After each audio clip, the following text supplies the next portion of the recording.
Hoş geldiniz.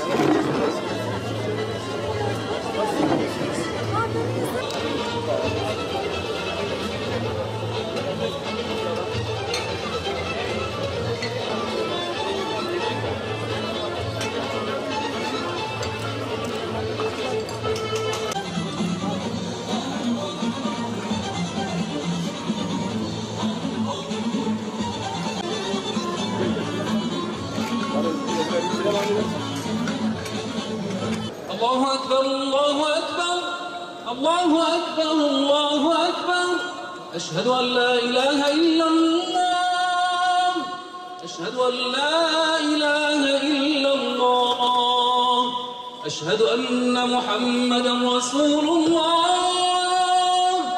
أشهد أن محمدا رسول الله.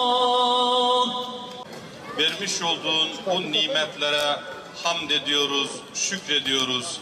Hamdimizi ve şükrümüzü kabul eyle ya Rabbi. İlahi ya Rabbi, gönüllerimize ve günlerimize sürur lütfeyle ya Rabbi. Her zaman söylüyoruz. Bulunduğumuz topraklar, Anadolu coğrafyası zor bir coğrafya. Bu coğrafya bizim kaderimiz. Biz 1000 yıldır bu coğrafyada yaşıyoruz. Ama bu coğrafyada yaşamanın da her zaman bir bedeli olmuş. Birçok saldırılar altında kalmışız. Ancak bu saldırıları cesaretli, yürekli, asil milletin kahraman evlatları sayesinde işte bugünlere gelmişiz. Aziz şehitlerimiz sayesinde. Şehitler Tepesi hiçbir zaman boş kalmadı, boş kalmayacak.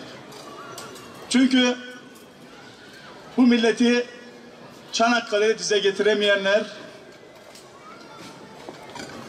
Anadolu topraklarını işgal etmek için saldıranlar hep dersini aldılar, geri çekildiler.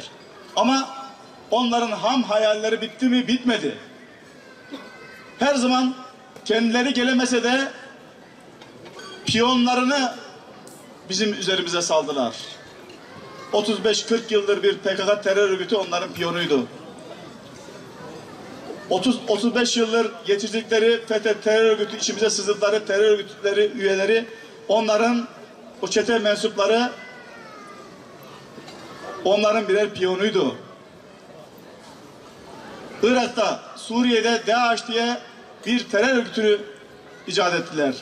Bazen dini kullandılar, dinimizin güzelliklerini kullandılar. Bazen etnik kimlikleri kullandılar ve ihanet ettirmeye çalıştılar.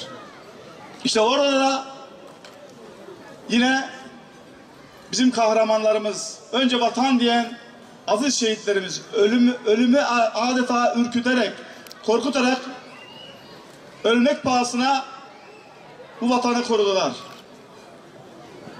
Bize düşen o aziz şehitlerimizin hatıralarına sahip çıkmak.